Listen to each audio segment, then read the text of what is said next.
이렇게 얘기했으니까 일본도 미국이 돌아가면 일본 돌아가지 않습니까? 일본이 돌아가 버린 거예요. 그래서 한 푼어치도 빌려주지 않고 막아버리니까 그때 당시에 펀더멘탈은 강합니다. 우리 거시경제에서 펀더멘탈이 강하다는 것은 수출이 잘 되고 기업이 잘 돌아가고 소비가 제대로 돌아가고 있는 이걸 펀더멘탈이라는데 이거 잘 되고 있습니다. 아무리 외치지 뭐합니까? 외환이 바닥에 나오죠.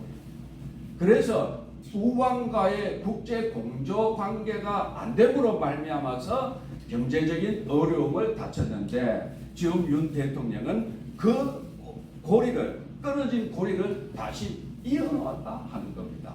그런 의미에서 감사합니다. 그런 의미에서 굉장히 중요한 큰 일을 해놓으셨다. 이렇게 이제 우리가 평가를 할 수 있습니다. 그 다음에 그렇게 되면 이제 그러면 제가 말씀드리고자 하는 핵심은 그러면 문재인 정권은 한국의 패러니즘이 맞습니까? 한국의 패런주의자입니까?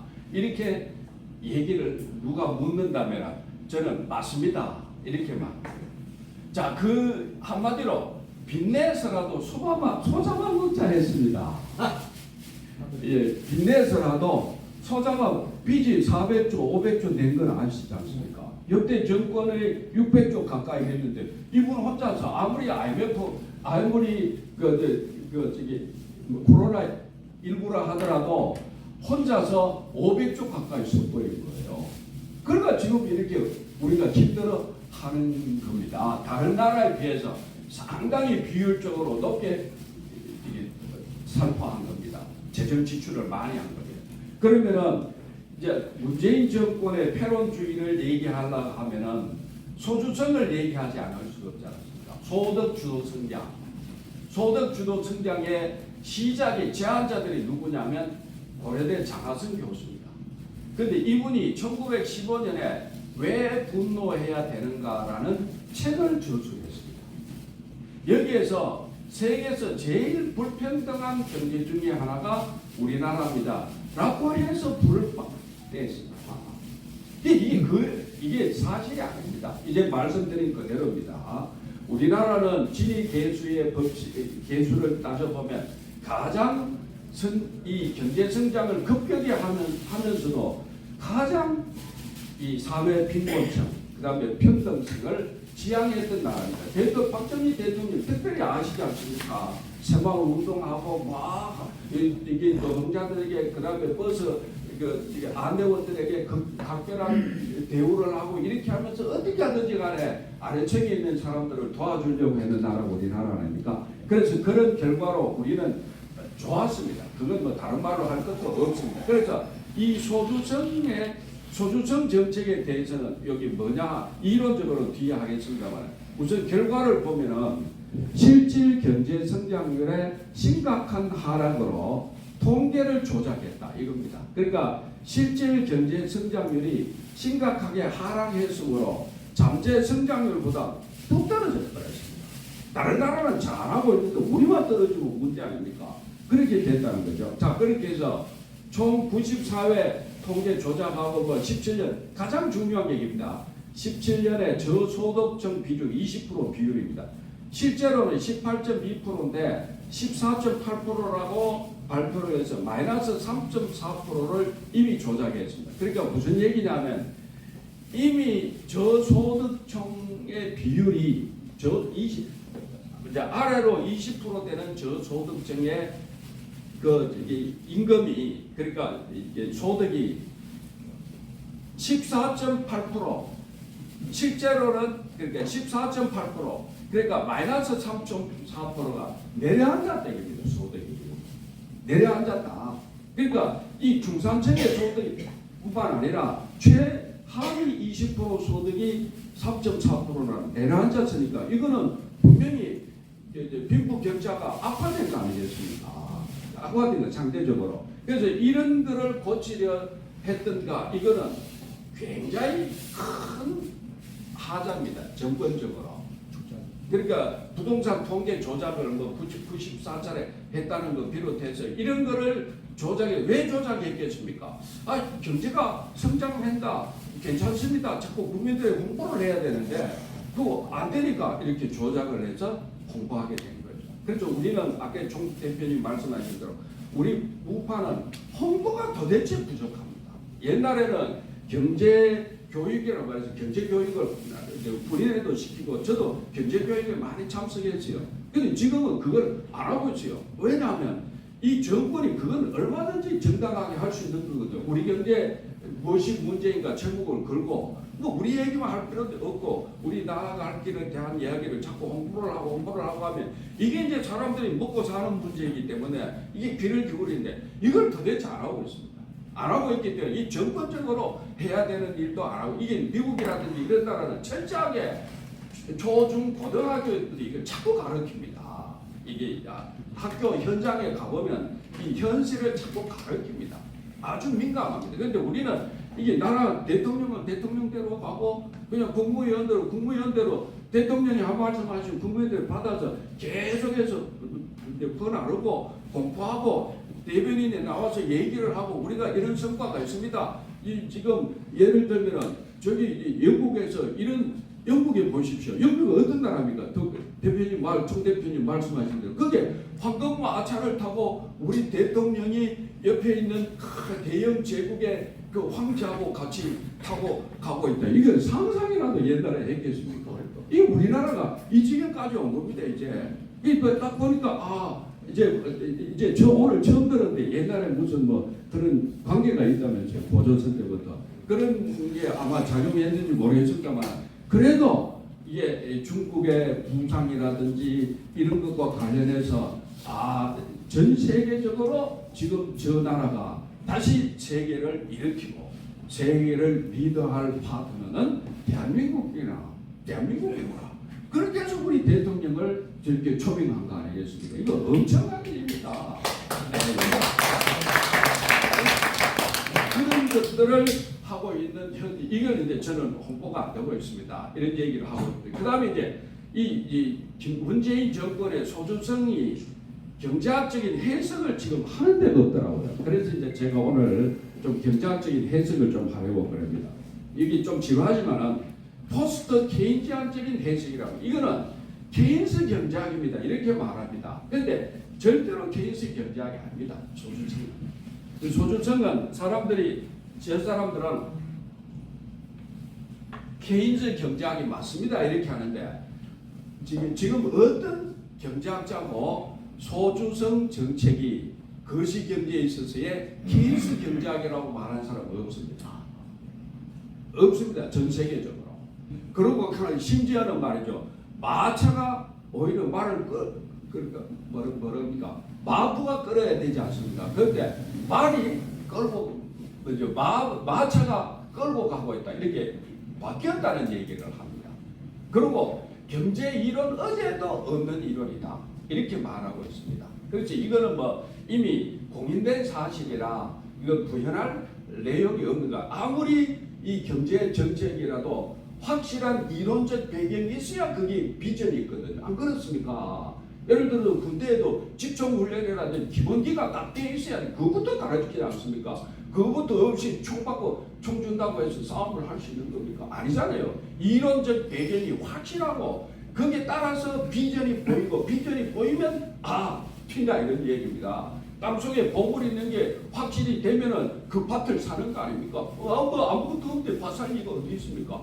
그렇지. 그러니까 이론적 무장이 돼야 되는데 이 이론적 무장을 지금 현재 하려고 하면은 소주성을 비판해야 된다 이 말입니다. 그러면 포스트 케인지학 아닙니다. 여기 뭐 구축 효과 이런 얘기 했습니다만 이거는 다음에 말씀드리기로 하고요. 그 다음에 두 번째는 사회 경제적 해석이 있습니다. 사회 경제적 여기 이제 제가 드릴 말씀이 좀 있는데요. 이제 거시경제에서는 금리, 자본 자유와 환율, 특히 금리와 환율 이렇게 이제 중요하지 않습니까? 그런데 우리나라와 같이 환율 문제가 중요한 나라가 없습니다. 아까 말씀드린 그대로입니다. 무역을 해야 되고 수입을 적정 가격으로 수입을 해야 되고 예를 들어 우리 원화가 아주 강세가 있다 하더라도 또 손해 보는 거죠. 수입할 때 손해지 않습니까? 그러니까 이 적정선을 유지한다는 게 그래서 어렵습니다. 달러는 뭐 미국은 달러 강세 해보면 뭐 자기들 그냥 좋으면 그만이죠. 찍어내니까 우리는 그 화폐국도 아니기 때문에 우리는 안 된다. 그래서 이게 이제 기축통화에도 들지 않습니다. 그러니까 우리는 아주 비기축통화 나라이기 때문에 어떻게 하든지 간에 이 외환 보유고 분식회계 통계 조작 이런 거를 안 하고 깨끗하고 정직한 방법으로 이 세계 자본주의 세계 나라에게 강조를 해야 우리에게 무역 외환도 투자도 들어오고 그 다음에 우리 상품도 정직한 상품이라 해서 사과도 가고 그리고 우리에게 기름도 판다 이겁니다. 지금 우리나라가 어느 정도 돼 있어놨냐면요. 우리나라는 한국에서 저 사우디아라비아라는 어디로 통화만 하면 기름 보내주는 나라입니다. 뭐 그게 필요 없습니다. 지금 신용 내도 이런 거 필요 없는 나라입니다. 지금 다른 나라는 갖고 오고 싶어도 신용장 보내고 또 뭐 그다음에 선적 그 증명서 보내고 다 해도 또 안 보내주고 그냥 만결해라 하고 아주 복잡한데 우리나라는 전화만 하면 보내줍니다. 그럴 정도로 우리가 국위가 선양되어 있습니다. 저 나라는 주면 반드시 돈 준다. 이거 아닙니까? 그게 정직하니까 그러니까 급할 때 달러 이게 유가가 내릴 때 전화 한 통화해서 딱 실어버리면 우리는 유가 그렇지 인플레도 잡을 수 있는 거 아닙니까? 원자재 가격 올라갈 때 전망이 딱 뜨면은 하락했을 때 전화로 선적해. 그러면 다른 문제 없이 바로 우리에게 오는 나라입니다. 이렇게 참 우리 선조들이 여기 계신 분들이 혁혁하게 나라를 만들어 놓은 나라지요. 만들어 놓은 나라입니다.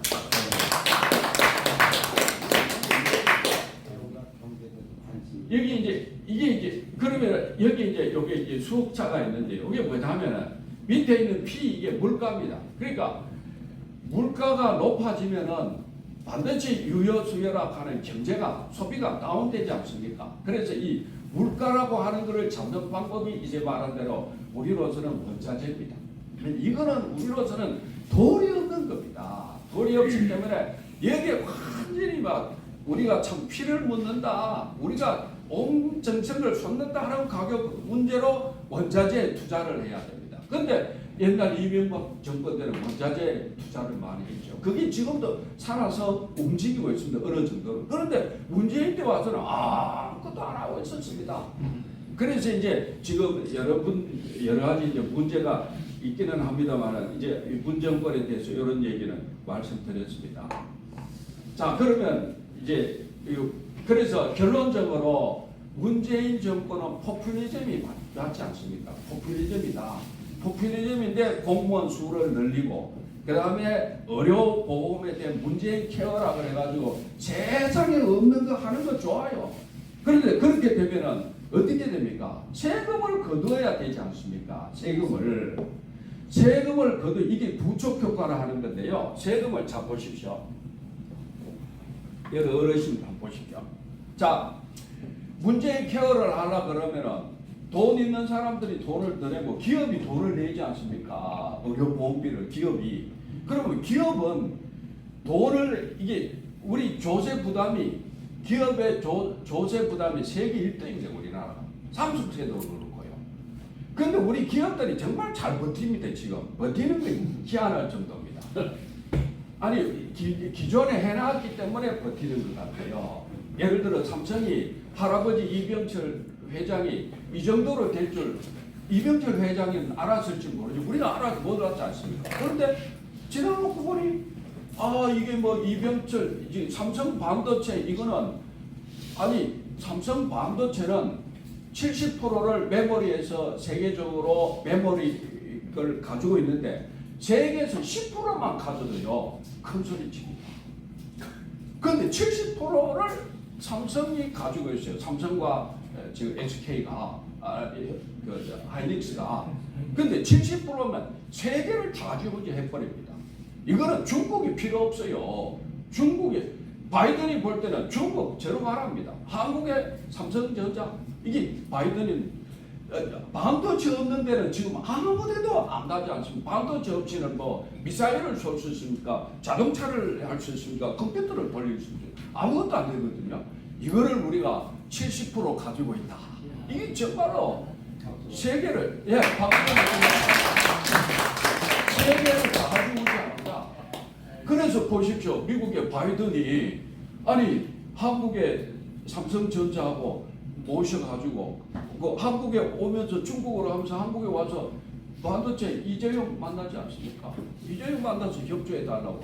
한국은 뭐 그렇고 그런 나라지만은 삼성 반도체 그러다가 현대도 좀 지금 잘하고 있어요. 현대도 이렇게 수소까지 하고 있고 이런 것이 정말 우리로 하여금 굉장히 세계 경제에 그러니까 우리가 가진 게 없지만은 삼성이 있다 하는 이거 하나로 우리는 세계를 지금 좌지우지할 수 있는 그런 반열에 서 있는 나라입니다. 우리나라가.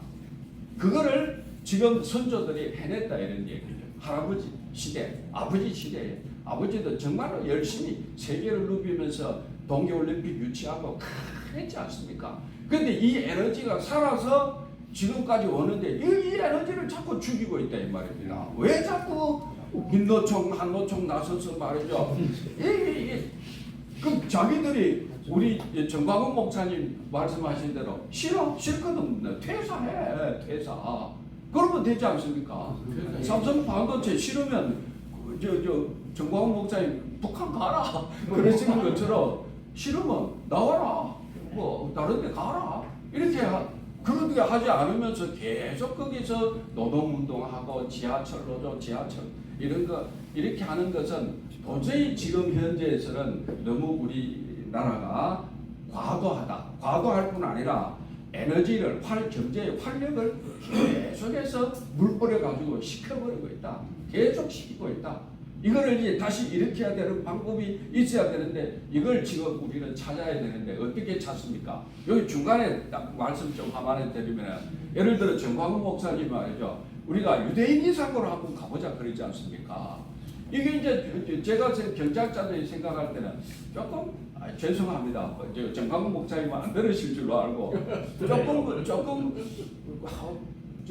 과장된 거 아니겠어요? 그거 되겠어요? 이런 생각을 하다가도 이 경제라는 것은 활력이거든요. 정광훈 목사님이 젊은 사람도 있지만 연세 많은 분들 아줌마들 할머니들 또 데리고 해보자 한번 나가보자 우리 바로 세워보자 이 모든 게 활력입니다. 활력을 불어넣고 있거든요. 그러니까 정광훈 목사님 내 자랑하는 대로 우리 교회에 오는 사람들은 밟으면 안다고 다다다다다 다니다 그러지 않습니까?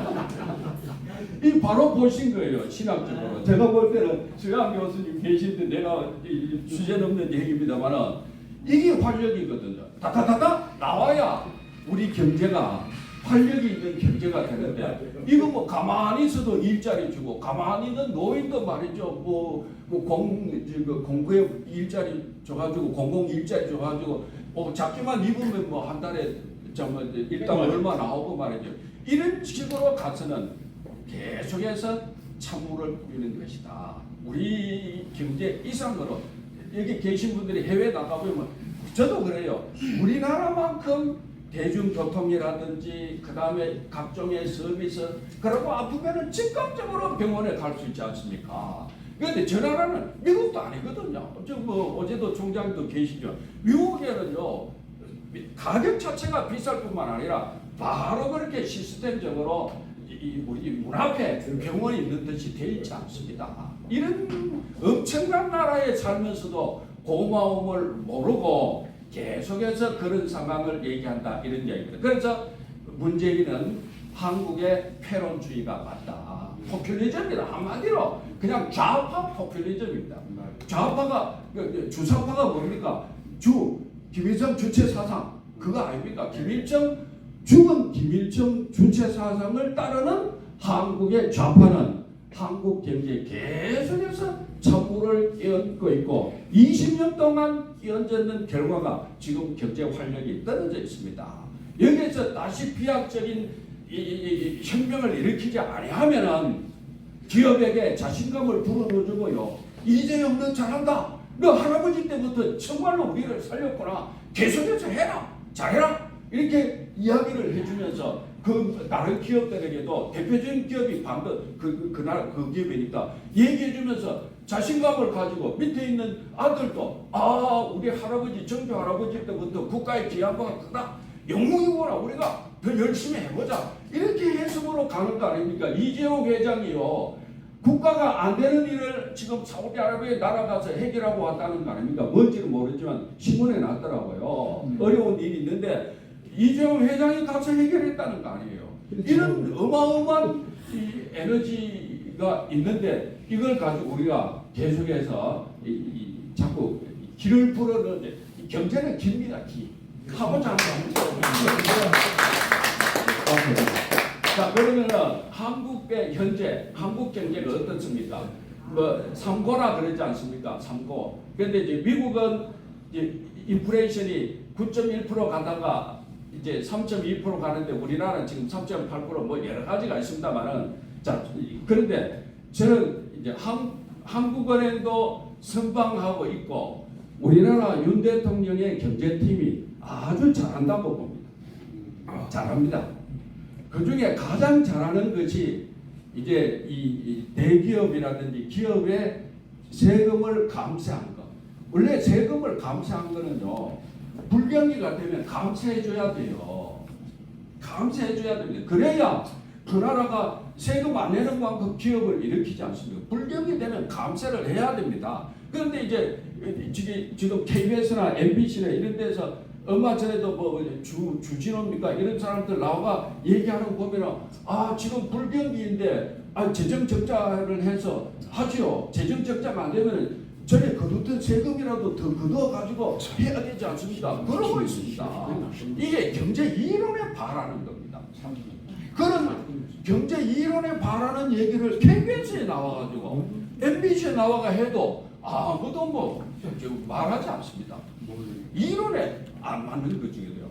불경기 때는 세금을 줄여줘야 됩니다. 그래야 기업이 더 활성화돼가지고 차고 나가지 않습니까? 그리고 불경기 때는 재정 적자를 하는 거는 그거는 일순 맞는 얘기인데 우리는 재정 적자를 못하는 거. 아까 말씀드렸지 않습니까? 환율 지금과 같이 이렇게 세계가 어려워가지고 난리가는 이런 동에 환율 방거를 하려면은 재정 적자를 해서 국가가 부채를 짊어져 버리면 할 수가 없습니다. 지금 가계부채가 우리나라가 많다 하지 않습니까? 가계부채는 문재인 정권 때 박근혜 정권 때부터 가계부채를 그때부터 늘려봤거든요. 그때는 불경기니까 이제 소비 진작을 하려고 했는데 문재인 정권은 뻔한 경제대도 가계부채를 막 일으켰어요. 그러면 가계부채가 지금 108%가 이제 총 GDP 대비 그런데 이게 좀 높은 수준은 맞습니다. 그런데 우리나라가 지금 현재로 1,400원대 이상 환율이 가야 되는데 1,350원대 정도로 머무르고 있어요. 네? 머무르고 있다고요. 이 이유가 뭔지 압니까? 이게 다름 아닌 국가입니다. 국가 부채가 그나마 낮아서 건전해가지고 예를 들어 이렇습니다. 지금 청년들 있지 않습니까? 청년들 연끌해가지고 부동산 사지 않습니까? 그러면 금리가 7%, 8% 되지 않습니까? 그러면 어떤 상품은 좋다. 정부가 3% 대줄게. 그리고 너들이 3%만 부담해라. 이런 여력이 우리한테는 있습니다. 지금 그런 정책을 하고 있어요. 일정 수준에는 국가가 금리를 부담해주고 그러면 국가가 부채가 많고 돈이 없어 이걸 어떻게 합니까? 자, 일본의 예를 들겠습니다. 일본은 지금 굉장히 어렵지 않습니까? 여러분도 아시는 대로 굉장히 어렵습니다. 중국도 그렇고 우리 두 나라가 위태합니다. 일본이 위태하다.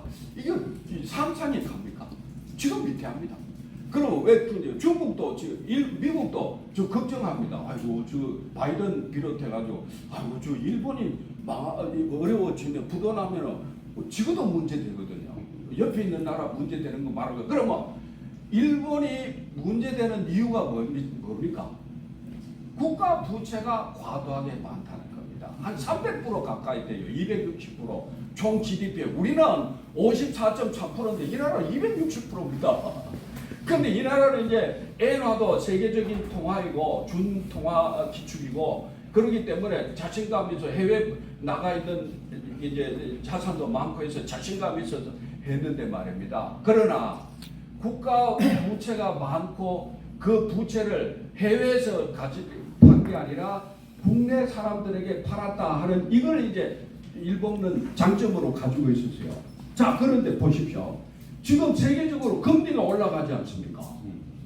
그러면 미국이 금리를 올리는데 안 따라 올리고 버틸 경제가 하나도 없습니다. 미국이 올리면 무조건 올려야 됩니다. 왜 그렇습니까? 저 나라가 예를 들어서 금리가 올라가면 우리 금리를 안 올리면 여기 있는 해외 투자가 빠져나가 보지 않습니까? 미국에 갖고 가는 게 더 이자 많으니까. 그러니까 무조건 따라 나갑니다. 그런데 희한하게도 우리나라가 지금 어찌니까 미국의 금리는 5.5%입니다. 지금 기준금리가. 근데 우리 한국은행은 3.5%지 않습니까? 3.5%. 그러면 오히려 저 나라보다 우리나라가 역전되어 있어요. 우리가 싸요, 금리가. 근데 우리가 지금 견디고 있다니까요. 말하자면 미국이 5.5%면 우리는 한 7%좀 가야 됩니다. 그래야 이게 자본이 안 빠져나가죠. 근데 우리나라가 3.5%하고 견디고 있어요. 이거 우리나라가 지금 윤 정부가 굉장히 잘하고 있는 겁니다. 지금. 왜 그런지 압니까? 해외에 대해서 우리나라의 대기업 그리고 우리나라의 국가기업, 우리나라의 국가회계 명쾌하게 정직하게 보고를 합니다. 외환 보유고도 얼마 있다? 그리고 우리가 자신감이 있다. 그리고 일본하고도 통화 스와프를 딱 해놨어요. 일본하고 미국하고 통화 스와프가 돼 있기 때문에 일본하고 통화 스와프를 하면 자동으로 미국하고 통화 스와프도 되게 돼 있습니다. 그래서 통화 스와프가 딱 돼 있어가지고 우리가 문제되면 전화라도 우리에게 자동적으로 우리에게 달러를 빌려주게 돼 있는 이런 관계가 돼 있는 거예요. 이렇기 때문에 금리가 역전되어 있음에도 불구하고 아직도 우리나라에서 안 빠져나가는 이유가 또 있습니다. 한국의 기업이 튼튼하다 이겁니다. 튼튼하다. 그래도 아직 에너지가 있다. 그리고 한국의 젊은 사람들이 아주 열심히 하고 있고 국가적으로 튼튼한 여기 계신 분들의 이런 우국국 충정이라든지 이렇게 다 전달이 돼가지고 저 나라는 똘똘 뭉치구나. IMF 당했지만은 그때 그 저력을 우리가 보았지 않느냐. 그러니까 저 나라는 된다. 이렇게 보기 때문에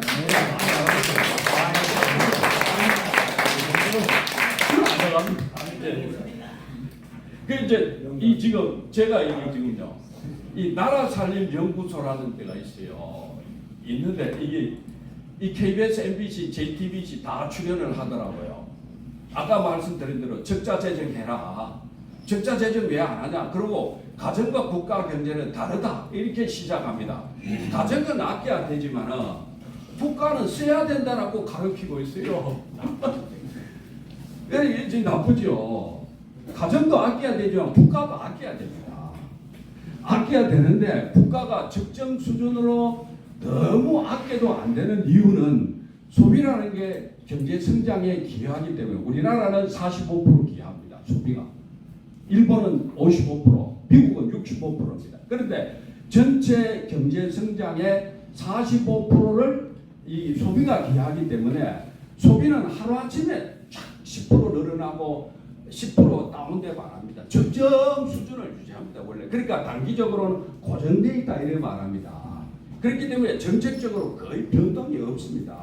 그러나 이 국민들이 예를 들어 국민들이 국가 경제는 뭐가 국가 경제입니까? 나라의 재정이 국가 경제 아닙니까? 나라 재정이 옛날부터 저기 왕실의 재정이 튼튼하면은 그 나라는 튼튼한 거예요. 아껴 써야 되는 거예요. 꼭 필요한 사회 간접 자본 이런 거를 해야 되죠. 해야 되는데 아껴 써야 됩니다. 우리나라도 이 고종 황제가 실패한 게 그거 아닙니까? 고종 황제 나라 땅 팔아가면서 뒷돈 받았다면서요. 뭐 이렇게 뭐 광산, 은광산, 금광산 팔고 왕실 재정이 없으니까 옛날부터 재정이 있어야 전쟁도 하고 뭐 하지 않습니까? 그건 아끼는 데서부터 출발하는 거거든요. 외환 보유고가 있는 데서 국가가 튼튼합니다.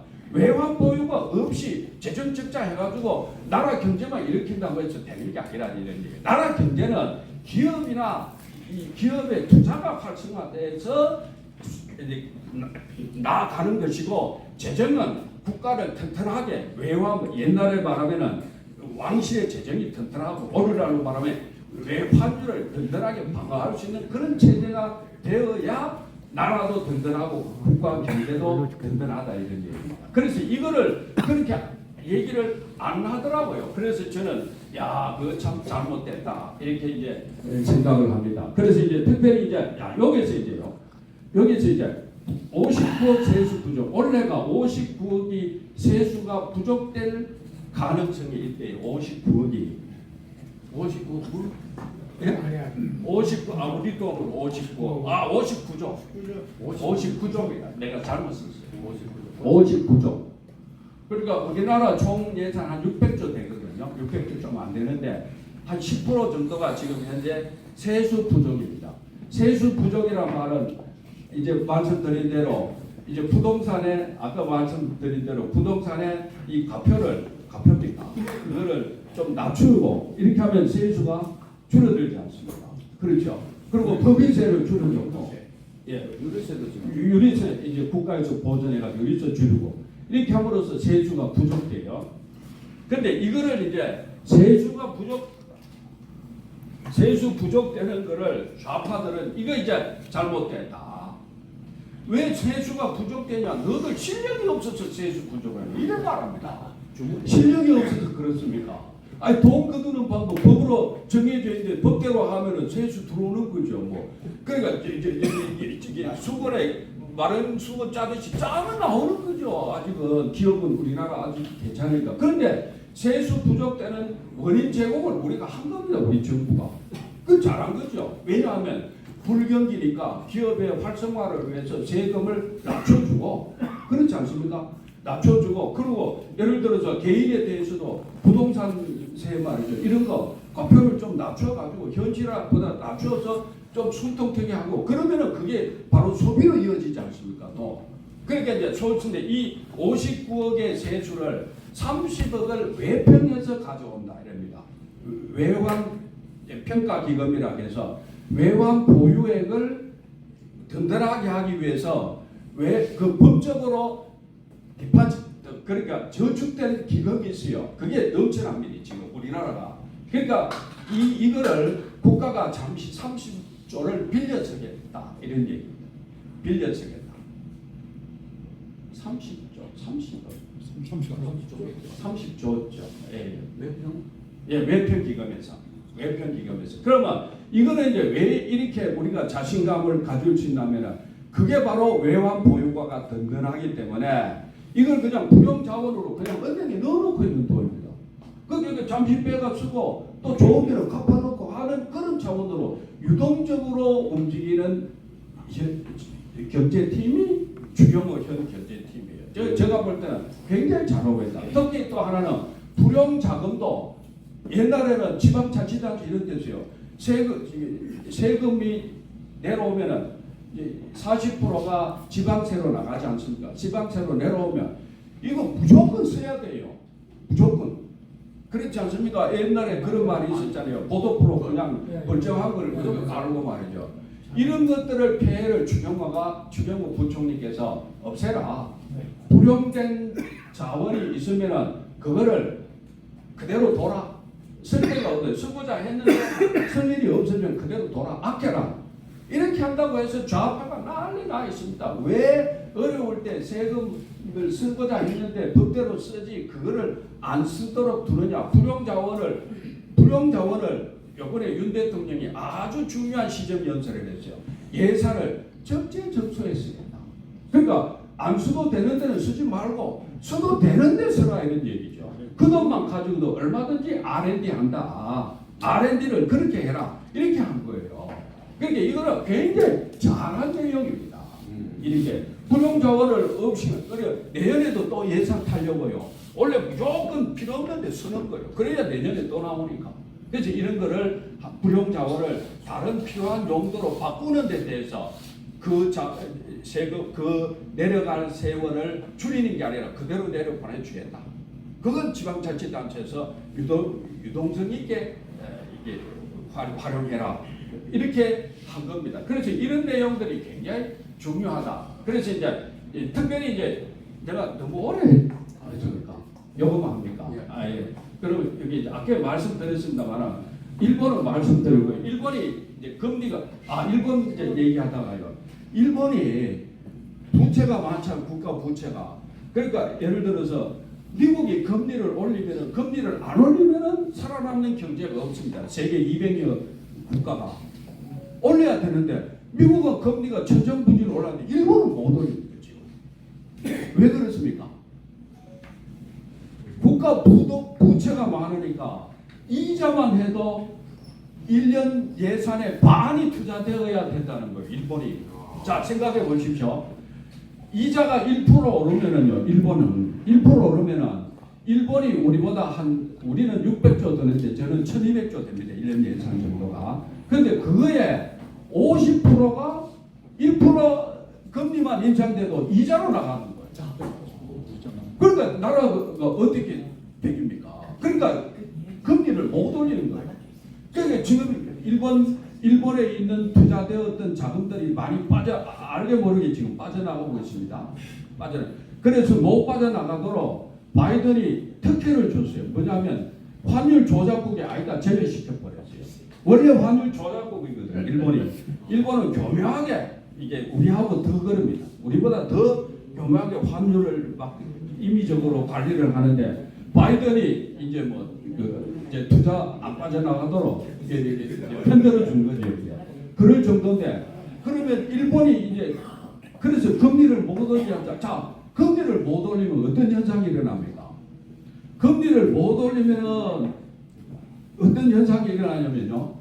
외국에 있는 금리가 엔화가 강세가 잡거든요. 약세가 됩니다. 엔화가. 그러면은 외국에서 들어오는 원자재 가격이 올라갑니다. 원자재 가격.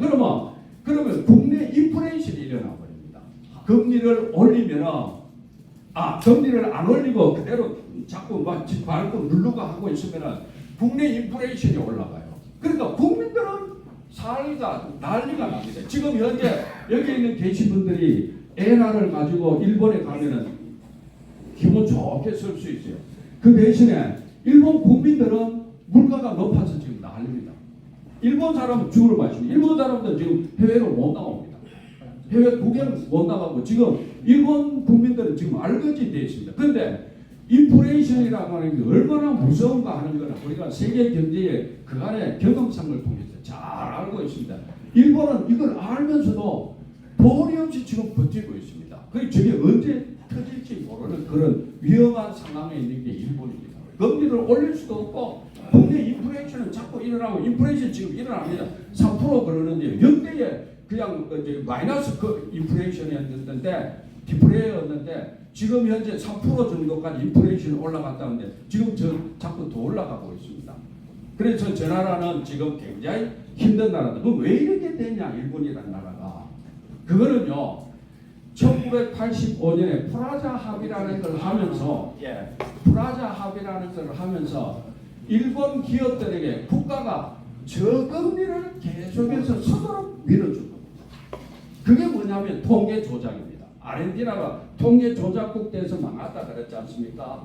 그러면 금리라고 하는 것은 아주 정직한 시그널이기 때문에 올라갈 때는 올라가고 내려올 때는 내려오고 이래줘야 됩니다. 이게 한국은행은 금리를 3.5%에 붙잡을 수 있지만 시중 금리는 4% 이렇게 되거든요. 우리나라 5% 어떤 대출은 7% 이렇게 되잖아요. 그러니까 이게 자동적으로 이렇게 올인하도록 돼야 되는데 이게 일본에서는 꽉 막아둔 거였습니다. 그래서 이 문제가 그러니까 이게 통계적으로 조작된 국가입니다. 일본이 여러분들이 보기에 참 정직한 나라이고 2차 대전 굉장히 우수한 나라이고 이렇게 하는데 지금 와서 보니까 그게 아닙니다.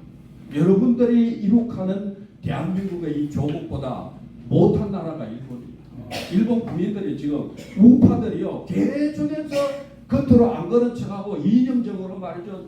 대한민국에 대해서 막 싸우고 막 주변 국가하고 하면서 뒤로는 말이죠. 자기 권세를 딱 물러나야 되는데 안 물러나고 계속해서 영향력 행사하고 하는 과정에서 저 나라가 조작국이 된 겁니다.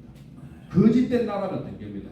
정직한 나라 아닙니다. 우리가 어릴 때 배울 때 일본 참 정직하다, 대단하게 정직하다, 일본 사람 정직하다 이렇게 국민학교 때 배우는데 지금 현재 보니까 일본의 그 우파들이 여기 있는 우리 한국의 우파들하고 우리는 조국을 위해서 다 바치는데 저 나라는 조국을 위해서 계속해서 기득권을 유지하려고 하는 그래서 이제 대기업들도 그게 그러니까 야쿠자가 성한 이유도 그러니까 있거든요. 우리나라는 그런 거 다 분해서 해결하고 이렇게 했지 않습니까? 그래서 이제 일본이 그런 나라였습니다. 그런 얘기. 야, 박수 한번 칩시다. 중국 요것만 하고 마치겠습니다.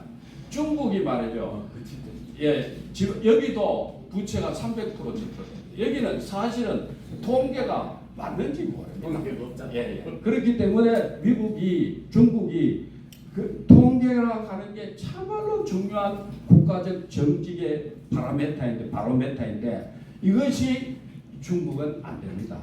그렇기 때문에 중국의 미래가 없습니다. 응답으로 뭐 이런 게 부동산에 문제 있다 하는 이거는 뭐 단편적인 것이고 가장 중요한 것은 이 자본시장이나 이런 데 외국의 투자에 대해서 정직하고 국민들이 국가가 정직하면 국민들도 정직한 파트너로 인정을 하지 않습니까? 여기 계신 분들이나 직접 경험하고 또 기업하는 분들의 얘기를 들어보면 중국에 가서 계속 당하고 와요. 우리가 처음에는 괜찮았는데 거의 철수했지 않습니까? 이건 뭡니까? 중국 사람들이 정직하지 못하다. 그래서 이 정직에 대해서 이제 우리가 얘기 한번 합시다. 우리나라는 그럼 정직하냐? 근데 보통 알기로 아니다. 대한민국 정직하지 않다. 사기꾼이 많다 이러지 않습니까? 여기에 함정이 있습니다. 우린 정직합니다. 정직합니다. 왜냐하면 제가 두 가지를 얘기할게요. 하나는 이게 이 사기꾼이 많습니다 하는 이 얘기는 이제 법적인 체계가 달라서 나오는 그런 말입니다. 뭔 얘기냐 하면 다른 나라는 개인 간에 돈을 주고받는 일에 국가가 형사적으로 개입하지 않습니다. 형사적으로 그냥 돈 너희끼리 주고받아서 해 너희끼리 해결해 이거고 또 이게 많이 문제화 되면은 민사적으로 그냥 빌려줬어 형편이 안 돼서 못 갚아 형편이면 갚아 이 판결만 내립니다. 근데 우리나라 이걸 형사적으로 갖고 갈 수 있습니다.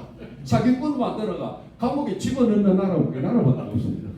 그러니까 이게 사기꾼이 많다는 잘못된 통계가 나오는 거예요.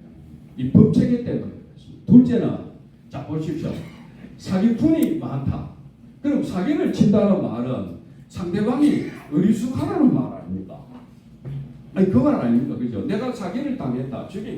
저가 좀 어리숙하니까 사기 치는 거 아닙니까? 그러니까 역으로 말하면 우리 국민성이 굉장히 막 옆에 있는 친구가 막 어렵다 그러고 친척이 어렵다 그러면 막 터져버립니다 이제. 그러다가 이제 사기가 된다 이런 얘기죠. 그러니까 이게 공동체 의식입니다. 우리는 요시 네가 어려운 게 내가 어려운 거다. 이게 돼가지고 국가도 국방도 모든 일이 일심으로 진군하는 그런 나라입니다. 한쪽으로 갑니다. 우리는 요시 네가 나고 우리 그렇지 않습니까? 물론 개인의 재산은 중요합니다. 개인의 프로퍼티는 굉장한데요. 그런데 이거를 가지고 옆에 친구가 막 요즘 좀 덜합니다만은 친구가 막 어렵네 그러면은 돈 주고 그게 사기가 돼 있어요. 이 통계가 잡히다 보니까 우리가 사기가 많다는 거지. 역으로 이제 말씀드린 겁니다. 그러니까 이렇게 사기가 많다는 것은 역으로 우리 국민들이 일체감이 있다. 공동체 의식이 남다르다. 그것이 오늘의 한국 경제로 만든 것이지 우리를 비례할 수 있는 그런 얘기는 절대로 아니다. 이런 말씀을 드릴 수 있습니다. 중국은 그게 안 되고 있습니다. 중국은 절대로 그게 안 되고 있습니다. 그래서 이제 요 정책적 대안에 이제 우리가 여기 그래서 결론으로 가서 하루빨리 소주성 패론주의 패론 이게 거짓이거든요. 그렇지 않습니까? 인기 영합하는 거. 그러니까 이거를 빨리 걷어내는 정책과 홍보가 필요하다 이런 얘기가. 이걸 빨리 홍보를 하고 한국이 패론의 포퓰리즘에 빠져 있다. 그래서 이게 예를 들어서 20년 동안 몸에 젖어 있는 거예요. 우리는 60년이지만은 그나마 60년 보수 때문에 견디는 거지. 20년 동안 맛을 봐서 이 맛이 더 달콤한 사람들이 있다는 거예요. 그 사람들이 자꾸 이쪽에서 말하는 게 맞는 것 같지만 일단 여기서는 돈을 주고 일자리 주니까 이쪽으로 막 나라야 뭐 어찌됐든 그거는 이해가 잘 안 되는 거예요. 안 되니까 우선 돈 주고 우선 잘 노인들이 말이에요. 농촌에 있는 농사 짓는 사람이 민노총에 와가 강동군에서 무슨 농민회하고 와가 대화하는 거 보고 깜짝 놀랐습니다. 야, 저런 분들이 어떻게 알고 민노총 데모에 와가지고 데모를 할 수 있느냐. 그런 것들이 이제 말씀 20년 동안 젖었는 이 자꾸 이게 인기 포퓰리즘으로 해주는 이런 정책이 내 몸에 젖어 있기 때문에 그쪽으로 가는 것이다. 이 문제를 우리가 해결하지 않으면 한국의 미래가 어렵습니다. 경제 활성화도 어렵습니다. 이 결론을 드리면서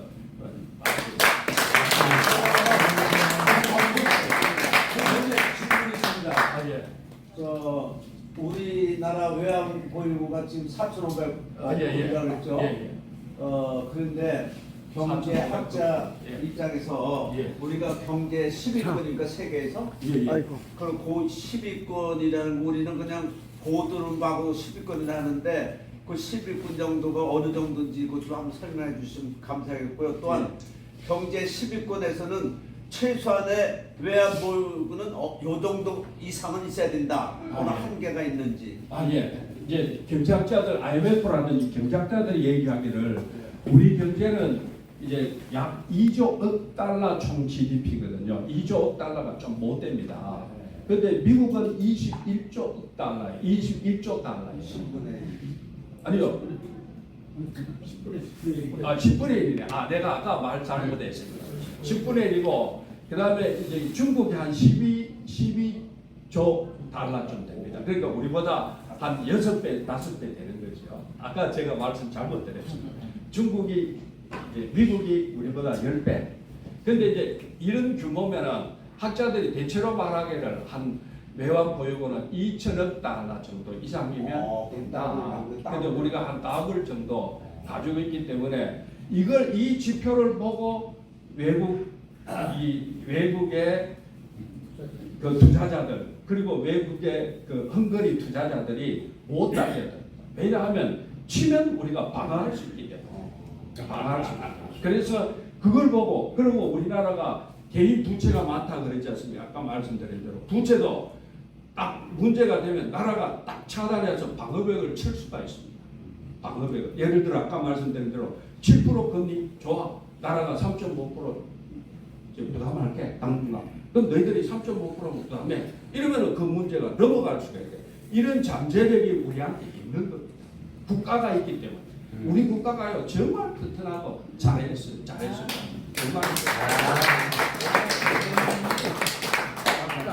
미국은 어느 정도 된다고요? 21조 달러 정도. 21조. 한 가지 질문해도 되겠습니까? 예. 지금 우리나라 경제, 민생 경제가 특히 물가하고 고금리 시대인데, 물가가 높죠. 그게 러시아 우크라이나 전쟁 여파에 영향하고 문재인 정권 하에서 그 경제 정책이 잘못된 거 하고 어떤 게 더 영향이 크다고 보십니까? 문재인 패러주의가 훨씬 크죠. 문재인 패러주의는요 경제 틀을 바꿔놓은 거예요. 700몇 개의 법안이 통과됐다면서요. 그걸 법안 통과를 지금도 우리 쪽으로 법안 통과를 못 하고 있지 않습니까? 이게 의석이 절대 부족하니까 하나도 안 바뀌어지는 거예요. 700몇 개 바꿔놓은 게 그대로 있습니다 지금. 그러니까 이 틀이 안 바뀌어. 이 틀은 아까 말씀드린 대로 한번 틀이 바뀌면은 그리고 그 틀에 대해서 사람들이 인지를 하고 학습을 해놓으면 이게 50년 가고 100년 간다는 거 아닙니까? 아르헨티나가요 첫 10년 정도가 페론이 나와가 했는데 페론이 막 의료보험이라든지 그 다음에 아까 노동조합을 극도로 노조를 강화를 시켜주고 보완을 해줬거든요. 이게 머릿속에 잠재되어 있어가지고 다른 정권에 나와서 뭘 하고자 해도 안 먹혀 들어간 거야. 우리는 60년도에 다행히 저기 이승만 박정희 정권이 그 틀을 잡은 거예요.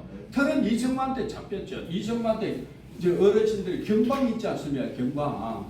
이런 이승만한테 그 틀이 잡혀서 그때부터 나라가 움직이기 시작했어요. 우리가요 62년도에 뭐 80달러 이랬는데 그거는 인구가 많아서 그렇고 다른 나라에 비해서 아주 위험한 나라 아니었습니다. 괜찮은 나라, 예를 들어 아르헨티나가 잘 산다 그랬는데 이 나라가 한 46억 불 이래 되면 우리는 그때 21억 불이었어요. 그러니까 나라 총체적으로 우리나라가 괜찮았습니다. 그때도. 인구가 많으니까 나누기 하니까 82불 이렇게 된 거지. 나라 경제 총체적으로 말하면 우리도 그래도 할 수 있다고 돼 있었어요. 그리고 경제의 틀이 시장 경제로 이승만 잘 해놓고 거기다가 또 박정희 정권이 그 틀을 바꾸려면 얼마나 어렵습니까? 그 틀 그대로 유지하면서 힘만 잡고 임팩트를 주니까 오늘처럼 된 거예요. 사실. 그래서 아까 말씀드린 대로 자 문재인의 패권주의가 틀을 그래 바꿔놨기 때문에 그게 우리한테 계속해서 앞으로 문제가 되고 지금 우리 경제가 대통령 바뀌었다 그래도 안 됩니다. 예를 들어서 저기 그 뭡니까 최저임금 올려놓으면 내려올 수가 없잖아요. 그게 문제는 거예요. 그리고 뭐 가난한 사람들에게 돈 주는 거 좋습니다. 그런데 그걸 한번 정해놓으면 내리지는 못하지 않습니까? 경제가 어렵다 해서 못 내리잖아요. 좋을 때야 뭐 줘도 되는데 안 좋으면 내려야 되거든. 그것도 깎아야 되거든. 그건 못 깎거든요. 그러니까 이 문재인식 패권주의가 훨씬 위험합니다. 그런데 저쪽에 이제 아르헨티나 그 러시아 전쟁은 처음에 이제 농업이라든지 원자재 이런 게 문제가 되는데 지금 현재 안정화되어 있습니다. 그래서 저거는 뭐 나라 저기 한쪽에서 터지는 거지. 우리도 만약에 남북 간에 전쟁이 일어나면은 뭐 저것처럼 이렇게 눈밖에 날 수도 있어요. 사실 우리 남북이 뭐 미국이 가만히 있고 중국이 가만히 있어 버린다 하면은 우리끼리 싸우고 올라갔다 내려갔다 하면서 우리만 죽어나는 거지. 세계 경제에서 불을 당기게 하는 것이 한미동맹 이런 게 있지 않습니까? 한미동맹이 있으니까 미국이 자전 참전을 하니까 미국도 지도 발걸이 물이 떨어져야 이제 아이고 이거 해야 되겠다 하는 거지. 저기 아르헨티나처럼 돼버리면 너희끼리 싸워라. 그냥 뭐 우크라이나처럼 너희끼리 싸워라. 그리고 무기나 대주고 말이야. 무기 팔아먹는 거 아닙니까? 그렇게 하면서 뭐 장사하고 이러면 되는데 사실 우리는 한미동맹이라고 이 강력한 동맹이 있기 때문에 우리가 불 떨어지면 미국 지구도 발 떼이는 거거든요. 우리는 뭐 화상이 있지만 그러니까 지구도 들어와야 되는 거죠. 그게 우리는 세계화 이슈화 시킬 수 있는 그런 강점이 우리 체제는 있다. 이게 참말로 이게 한국의 이 앞선 이 장군들이 잘해놓은 거예요. 한미동맹이. 명강입니다, 명강이. 경제학대 치면서 안보도 잘하시네. 정광훈 목사님한테 그런. 자, 우리 권충식 교수에게 큰 박수 한번 드립니다. 사실 이 자리를 어떻게 만들어낸 거냐 하면은 며칠 전에 우리 차관님하고 앉아가지고 전략회의를 했습니다. 전략회의 차관님께서 야 이거 우리가 민생 경제를 너무 모르고 우파 이렇게 하다는 극으로 몰릴 가능성이 있다. 그래가지고 김성진 교수를 차관님 불러가지고 혼을 낸 게 아니고 야 이거 당신이 말이야 책임지고 목사님한테 가서 좀 건의해 이래가지고 차관님 지시받고 지난주 일요일 날 밥 먹으면서 이걸 건의했습니다.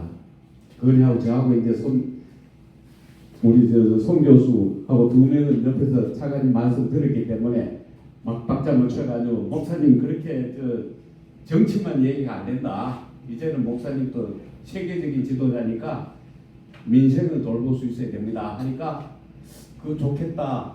이러고 이제 그걸 나와가지고 또 확대 회의를 또 했습니다. 그때 이제 차관님하고 저하고 오 장로님하고 이렇게 몇 명이 앉아가지고 야 뭐 좋은 방법 없어 이래 가지고 제가 그 고민하다가 우리 오 장로님이 좋은 사람이 있다. 누구냐 해가지고 보니까 제가 평소에 알고 있는 명교수입니다. 야 무조건 강의원을 시키자 이래가지고 오늘 김성진 교수도 올라오기로 했는데 지금 못 올라요. 그래가지고 못 올라왔습니다. 오늘 그래서 여기 저 오재주 총장님 또 멋멀고 지금 끌려 나와 있고 서영우 교수님이랑 오늘 다 모아가지고 사실 굉장히 중요한 그래서 오늘 이 저 어제 저녁에 원래 이메일로 저한테 보내기로 했는데 안 왔어요. 그래가지고 오 장로님 보고 내가 뭐 이메일 주소 보냈는데 소식이 없어가 했는데 아침 보니까 밤새도록 작성해가지고 보니까 핵심 엑기스만 작성했더라고요. 그래서 오늘 시간 제한을 하지 않고 들었는데 우리 경제학자들이 어쨌든 이 정도만 해줘도 이 되겠는데 오늘 늦겠지 않습니까? 아주 자 단적으로 말씀드리겠습니다. 올 3월달인가요? 우리 저 미국에 지금 저 여기 저 유에키 뭐 조용우 이치훈 저 뭐 어제도 전부 지금 목사님 모시고 한 달 동안 코피 터지도록 다녔는데 그때 우리 관광 좀 안내하는 버스 안내하는 회사가 10개 정도 바뀌었습니다. 올라오는 사람마다 죄송합니다. 그래 뭐가 죄송하냐? 선진국에서 오신 대한민국처럼 저희들은 해드릴 책임이 없습니다. 미국이 후진 국가에 와서 고생들은 처음에는 농담인 줄 알았어요. 소영 교수도 있었으니까 맞잖아요. 올라올 때마다 제일 먼저 안내는 소개가 그겁니다. 인터넷도 안 터지죠. 호텔에 가도 대한민국의 서비스 절반도 안 되죠. 교통도 그렇죠. 모든 면에서 저희들이 고집입니다. 그래가지고 제가 이거 교회에서도 제가 직접 발표한 내용입니다. 그렇게 이 얘기를 하길래 진짜 불러들었어요. 당신 아까 우리 우리 기죽기 아닙니다. 실제로 이런 못해서 카톡이 말이 동영상을 여기 우리 서로 뭐 집회하고 우리 켈로 대장이 집회하고 내가 받아가 봐야 되는 이걸 볼 수가 없어요. 행필 없습니다. 그리고 인프라가 정말 대한민국은 최고입니다. 지금 이렇게 잘 사는 나라 우리 아까 이걸 우리는 홍보를 못 해가지고 활성화시키는 전문가가 지금 이정행 차관 신발 3컬레 떨어지자 하는 소리를 지금 공공연해가 지금 신발 4월 10일까지 신발 3컬레 떨어지자는 얘기를 저분이 하시지 않습니까? 저분이 하신단 말이에요. 그럼 우리는 4컬레 5컬레 떨어지자 해야 되는데 우리 이거는 되는데 밖에서는 그게 안 된다. 그러면은 학자들이 들고 일어나가 지금처럼 이런 강의를 해줘야 됩니다.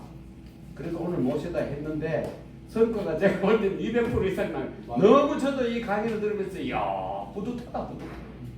대한민국이 정말 그런 나라구나. 이걸 느꼈잖아요.